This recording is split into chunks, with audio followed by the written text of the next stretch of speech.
que Ernesto Zedillo es un hombre beneficiado de Citibanamex. Mi querido Ricardo, te saludo con mucho gusto, un abrazo.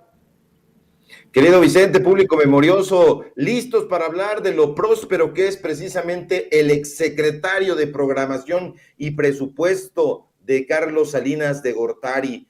Y es que Ernesto Zedillo Ponce de León, este sujeto que, como bien glosas, es señalado por haberse enriquecido desde la dirección de Citigroup, es una auténtica fichita. Recordemos, público memorioso, que aunque fue salinista, ulteriormente traicionó al propio Salinas de Gortari y ordenó incluso el arresto de Raúl Salinas de Gortari, hermano de su ex jefe. Así de avieso era y seguirá siendo Zedillo. Este sujeto que además, público memorioso, no hay que olvidarlo, hay que subrayarlo, ordenó la implementación del Fobaproa, a quien algunos en nuestra generación llamábamos simple y llanamente el Robaproa. Y es que no se nos olvide tampoco que este fondo bancario de protección al ahorro fue un fraude enorme y vil, donde los dueños de bancos, aseguradoras y fondos de inversión quebraron y fueron rescatados por el Estado mexicano, encabezado en ese momento por Ernesto Zedillo. Que tampoco se nos olvide, público memorioso, que el gobierno de Ernesto Zedillo, en pleno apogeo neoliberal, endeudó al pueblo trabajador mexicano con una cantidad enorme que se calcula incluso podría terminarse de pagar hasta el año 2070. Fue una estafa cuyo volumen no deja de aumentar en el mercado y por la cual ya pagamos, no los ricos, sino nosotros, el pueblo, más por los intereses que por el monto inicial de dicha deuda. ¡Ay, Zedillo, mísero ladrón de cuello blanco! Gracias a él, hasta el día de hoy, querido Vicente, los trabajadores mexicanos seguimos pagando más de 43,000 millones de pesos, sí, 43,000 millones de pesos, hay que subrayar esa cifra al año, en una deuda que se generó hace más de 2 décadas. Y es que los bancos y empresas privadas que fueron a la quiebra lo hicieron justamente a partir de cobrarse los montos que se habían prestado entre ellos mismos, violando leyes y regulaciones, ganando, como se sabe, millonarios intereses. Pero eso no es todo. Ernesto Zedillo, que fue presidente de México de 1994 a 2000, fue un traidor también al propio priismo, que pactó la entrega de la presidencia al inefable Vicente Fox para que el PAN malgobernara este país. Recordemos también que en épocas de Felipe Calderón, para ser exactos, en 2010, Zedillo fue nombrado director de Citigroup. Y vaya que ese año fue muy próspero para Zedillín Coyoyayo, como lo apodaban en la desaparecida revista El Chahuistle. Y es que ese mismo año, querido público, fue nombrado también Zedillo director del Consejo de Asesores del Grupo Prisa, de donde ulteriormente lo sacaron a sonoras patadas. El expresidente Zedillo también fue designado en 2008 para formar parte de una comisión para la evaluación de la modernización del Banco Mundial. Hay que recordar que es un globalista de marca ACME. Zedillo también antes tomó un sitio en el Consejo para el Programa de Desarrollo Global de la Fundación Bill y Melinda Gates en 2007. Durante el sexenio del nefasto Zedillo se llevó también a cabo, cómo no recordarlo, la masacre de Aguas Blancas, un crimen de Estado ocurrido en junio de 1995, cometido por la policía en el vado de Aguas Blancas, municipio de Coyuca de Benítez, una región ubicada en la costa grande de Guerrero y que nunca van a conocer estos defensores ahora del corporativismo. Que no se nos olvide, público memorioso, los datos duros, que el 28 de junio de 1995, precisamente en Aguas Blancas, un grupo de campesinos de la organización campesina de la Sierra del Sur se dirigían hacia Atoyac de Álvarez cuando fueron detenidos por un retén de la Policía Judicial del Estado de Guerrero allá en ese vado de Aguas Blancas. Al momento de pedir que bajaran estos elementos terribles de la policía realizaron disparos contra los campesinos, dejando un saldo, como se sabe, de 17 muertos y 23 personas heridas. Inicialmente, el hecho fue reportado por la policía y por la prensa comprada como una defensa ante la agresión de ese grupo armado. Sin embargo, un video, ya saben que todo se sabe, se difundió después y demostró que nunca existió un ataque, los campesinos iban desarmados y fueron agredidos sin poner resistencia. Así la miseria policíaca, así la miseria del sexenio de Ernesto Zedillo. A Zedillo, que también aparece en los directorios de corporativos como Alcoa Corp, Procter & Gamble, siempre le ha gustado mucho el billullo, tanto que ese gusto por el poderoso caballero que es Don Dinero lo llevó a asociarse con el crimen organizado, concretamente y para ser precisos, con la organización de los hermanos Amezcua Contreras, conocidos como los reyes de las metanfetaminas y de colofón, las investigaciones ministeriales y militares en contra de quien fuera el poderoso secretario particular de Zedillo, el licenciado, así le decían, Liévano Sáenz. Ah, vaya, Cedillín Coyollado, no contábamos con su astucia. Y bueno, pues esta es la ficha de Ernesto Zedillo Ponce de León, que en 10 años Zedillo haya ganado más de 3,000 millones de dólares como directivo de Citigroup. No nos sorprende que desde 2011, año de su llegada al grupo financiero estadounidense que adquirió Banamex en ese momento, le haya dado empleo y haya atesorado un salario muy bien remunerado, unas riquezas sin precedentes, tampoco nos debe sorprender. Ya lo decía Voltaire, no pienses que el dinero lo hace todo o acabarás haciéndolo todo por dinero. Así es, y bueno, pues vaya exhibidas, sobre todo después de que Mario Vargas Llosa pidiera un monumento, una estatua para Zedillo, ¿te acuerdas? Hace un par de semanas, creo. Bueno, pues, pues sí, se merece una estatua, Ernesto Zedillo, pero en el patio de la casa de Mario Vargas Llosa, con todo lo que hoy nos estamos enterando, bueno, que sabíamos, pero que estamos recopilando, Ricardo. Así es, y perdón por el exabrupto, pero merece una estatua fálica ahí precisamente en la casa del peruano español Vargas Llosa. Y bueno, pues es que es Vargas Llosa, hay que recordar también la amistad que lo unió también a Ernesto Zedillo, porque a través de la amistad con Octavio Paz, pues ellos llegaron ahí como intelectuales plenipotenciarios ahí a entrevistarse incluso en casa del mismo Ernesto Zedillo. Hay que recordar también que fue gran amigo de los potentados del dinero, Octavio Paz, y que ahí introdujo a este intelectual neoliberal que hoy va de la mano, ahí del brazo de Ricardo Salinas Pliego y le paga videos, documentales, ediciones de libros a través de Fundación Azteca y que ya en su momento, porque ya nos está llegando la documentación de Fundación Azteca, pues no es la Fundación Azteca que nosotros creíamos que Ricardo Salinas Pliego mantenía. No, nos están llegando informes de que era una fundación pagada con dinero del erario, que era y que es una fundación pagada con el erario. Ya estaremos dando a conocer esa documentación y esos testimonios, porque vale muchísimo la pena que la gente, que el público memorioso de aquí, de Sin Censura, se documente. Ese es el trabajo periodístico que a nosotros nos caracteriza. Datos duros que le den al neoliberalismo en la cabeza hueca que tienen. Así es, y si me permite, Ricardo, vamos a ver y escuchar al presidente Andrés Manuel López Obrador, quien hoy en la mañanera exhibió la inmoralidad de Zedillo y también se llevó de pasada a Calderón por irse a empresas de las que se beneficiaron. que beneficiaron cuando eran presidentes y de las que se beneficiaron después de dejar la presidencia.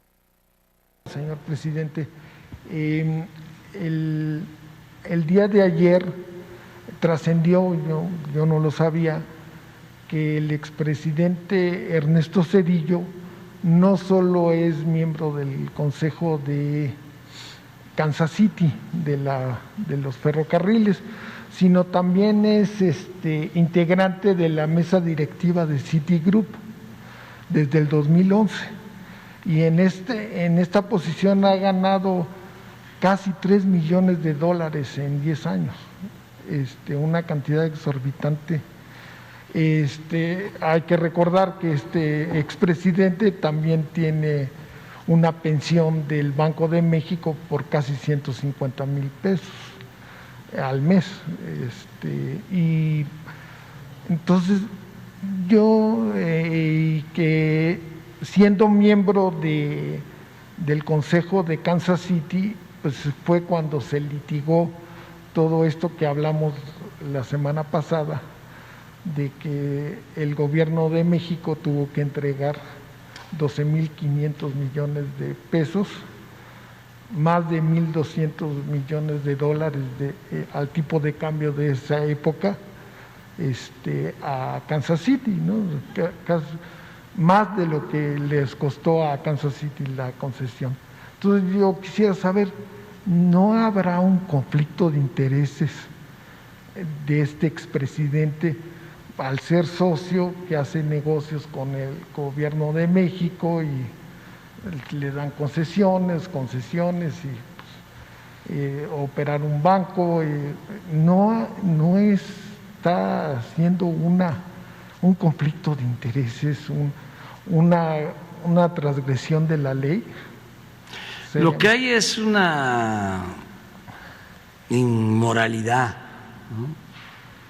Un hecho completamente inmoral.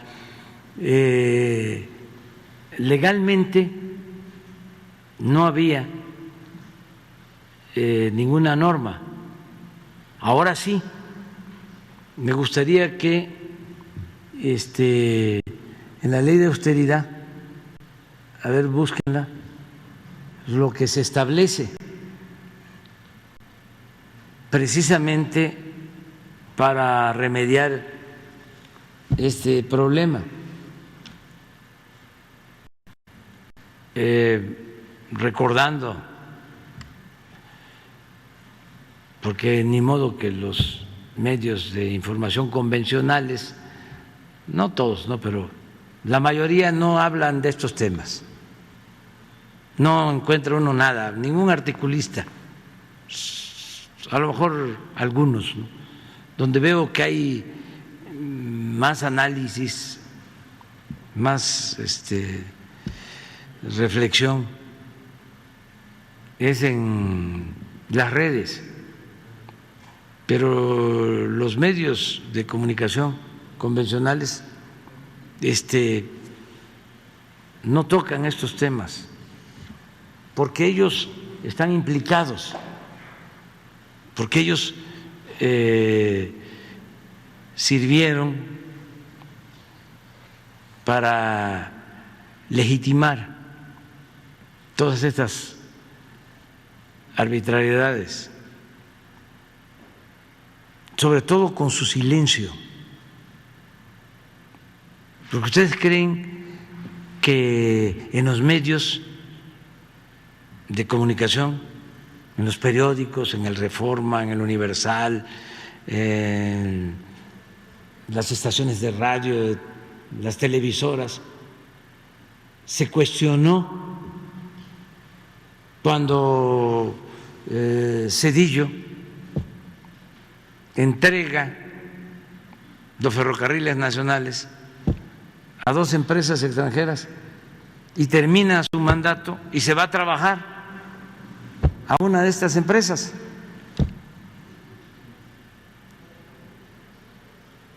¿Creen ustedes que se cuestionó eso en su momento? Nada. Si por eso estamos viviendo un momento estelar en la vida pública del país. porque ahora sale todo, se ventila todo. Pero antes, tan se ventila todo y sale todo que hoy precisamente, querido Ricardo Sevilla, nos estás hablando de este personaje que forma parte de la directiva de Citigroup, no del 2011, desde el 2010 me enviabas un mensaje y bueno, el presidente también aprovecha para meterle un llegue, un raspón a esos que han callado y que siguen callando, porque dice, esto solamente se ventila en redes, con muy contadas excepciones en los medios tradicionales, porque yo no veo a Mario Amparo Casar, no veo a Leo Zuckerman, no veo a Raimundo Rivapalacio, pues diciendo de qué extensión ha sido la grosería, la inmoralidad, diría el presidente Andrés Manuel López Obrador, de Ernesto Zedillo Ponce de León. Así es, hay que ser muy precisos con las fechas. Es directivo Ernesto Zedillo Ponce de León, Zedillín Coyoyayo, insisto, ese es el apodo que le daban en su sexenio. Sí hubo críticas, había una prensa de izquierda, esa prensa de izquierda estaba sobre todo en la bruma.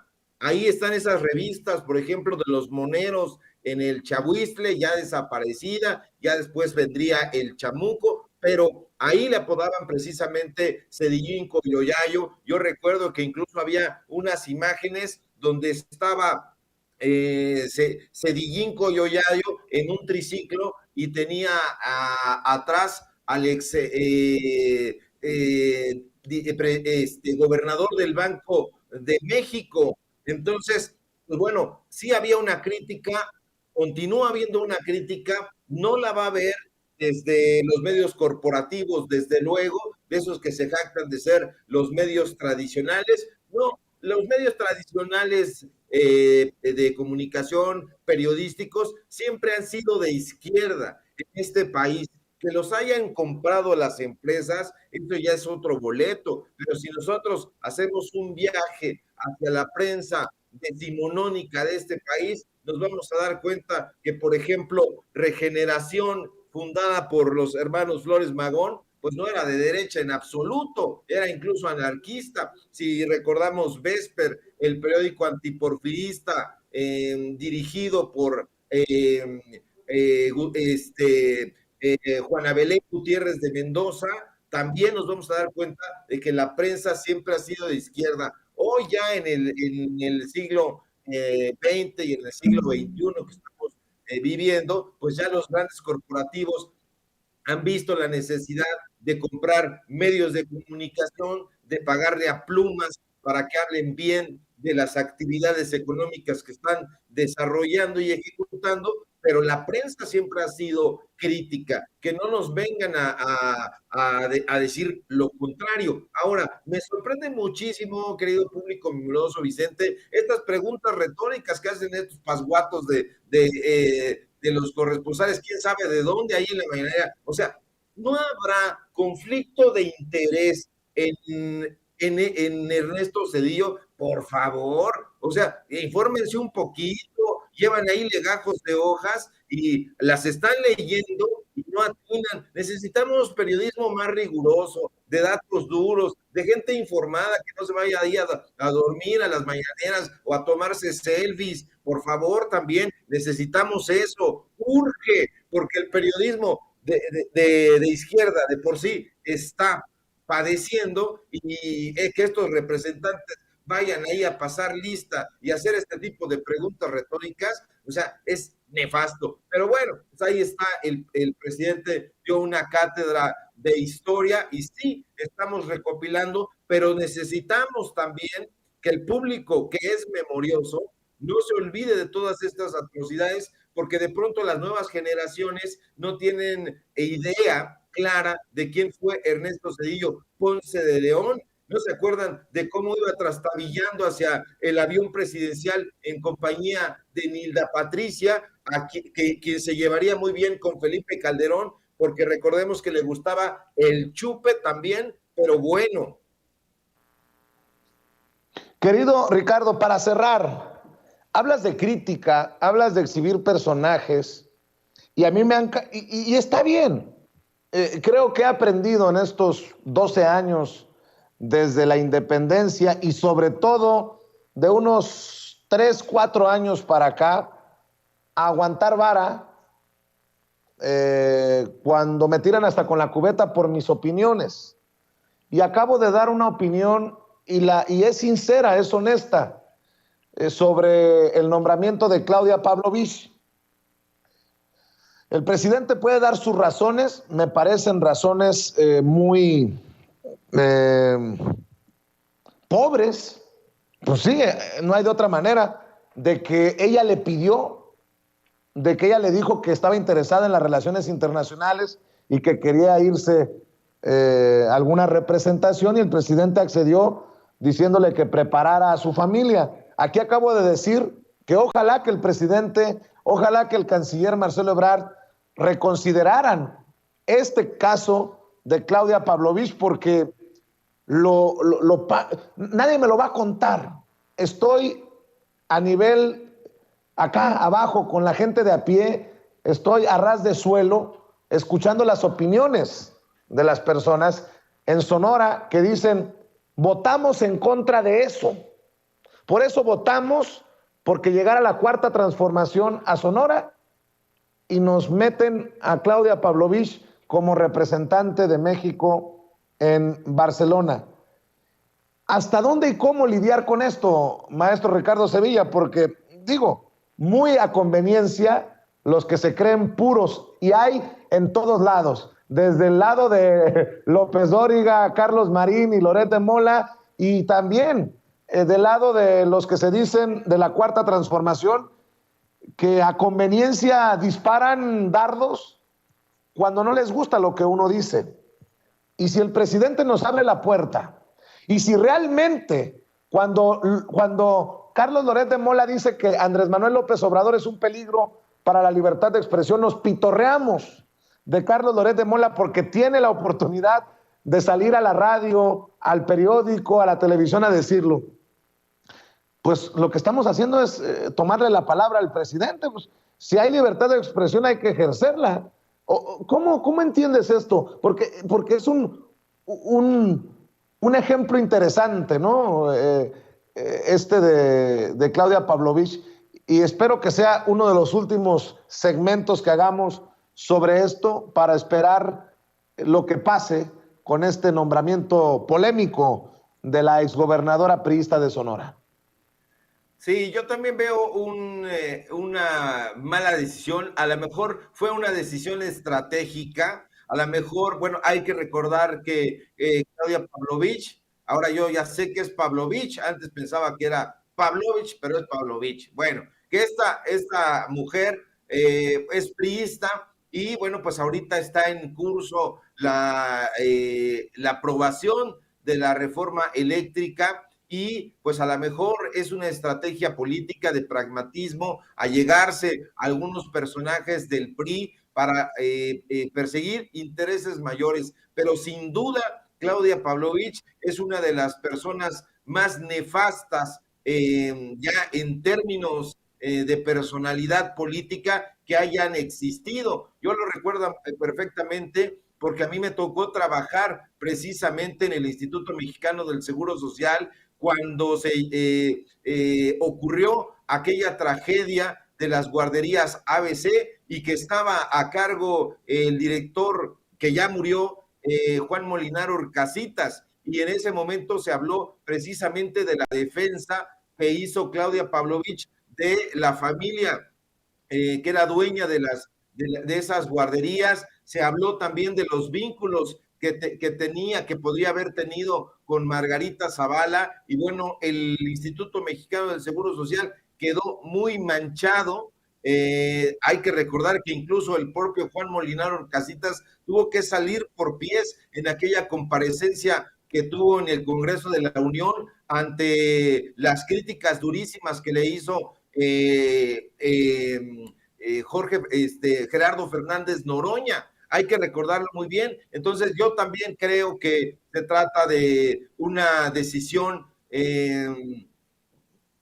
equivocada, lo hemos dicho, ¿sí? En el periodismo independiente, en el periodismo crítico, es pues quizá un gesto de pragmatismo, insisto, pero que encarnado en esta mujer resulta un equívoco tremendo. Ojalá y sí se pueda recular, porque nosotros hemos hecho ese tipo de advertencias, lo hemos hecho con Lili Telles, lo hemos hecho con Germán Martínez y con gente que se ha tratado de colar en la Cuarta Transformación y que ya estando ahí, pues dan una puñalada trapera. Aquí me parece que hay que reconsiderar, ojalá y hagan este tipo de cuestionamientos. Pues ahí en la mañanera hay una corresponsal, no me acuerdo cómo se llama, pero que es de Sonora, debería de alzar la voz crítica, porque eso es lo que le corresponde al periodismo con características sociales, alzar la mano, pedir la voz y hacer esos cuestionamientos.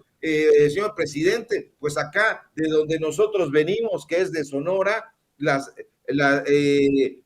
información es esta, los datos de la gente es este, el padecer de la población es este y el sentir de la gente es este. No puede estar y que se lo den a conocer, pero no lo hacen.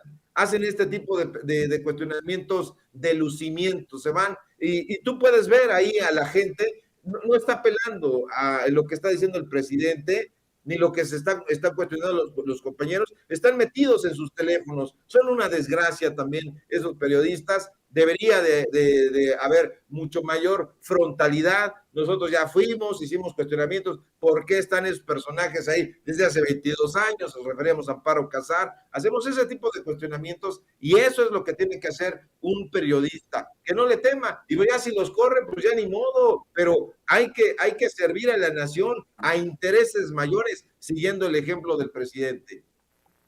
Ofelia Porras escribe en el chat: Vicente, ya expresaste tu opinión al nombramiento de Claudia todo el día de ayer. Si continúas, vas a parecer que tienes otro interés al respecto. Pues yo les recuerdo que el caso de Brenda Lozano no lo soltamos por semanas. Perdón. Teódula Hernández: Vicente Serrano, el presidente sabe lo que hace y no es un payaso como tú. Vicente quiere decir su opinión una y otra vez para que la audiencia le quede claro que no es un aplaudidor. Y los leo a todos, porque no tengo, y prefiero leer las críticas porque no le tengo miedo a la crítica cuando estoy convencido de lo que digo, obviamente, cuando creo que tengo los datos duros, como les llama el querido Ricardo Sevilla. Marisela Rodríguez: Vicente Serrano, el presidente tiene que sacrificar algo por una cosa mejor para el pueblo mexicano y eso es la reforma eléctrica. Juan José Aguilera: Vicente, ya siéntate, y otro tema. El presidente sabe lo que hace y no es payaso, como tú comprenderás. Falta que digas que Noroña es un genio. Pues no sé qué tiene que ver Noroña en esto. Gus dice: es una decisión estratégica, pero no moral.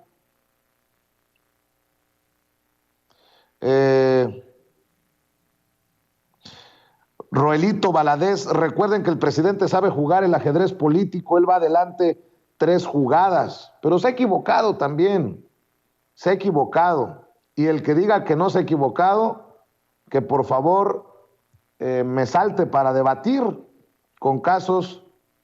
Rocío Samarripa dice: otro tema, Vicente. Marimor dice: pon una demanda penal.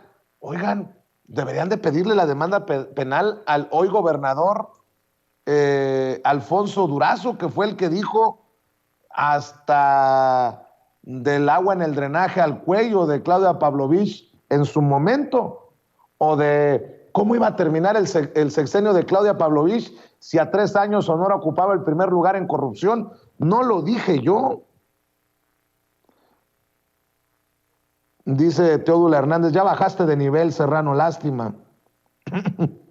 Bueno, mi querido Ricardo Sevilla, pues para eso nos alquilamos y qué bueno que la gente opina, porque yo siempre les he dicho, no me crean ni a mí a ojos cerrados. Mi querido Ricardo, ¿por qué no cerramos invitando a la gente para que te apoye en tus trincheras, para que te apoye en redes sociales?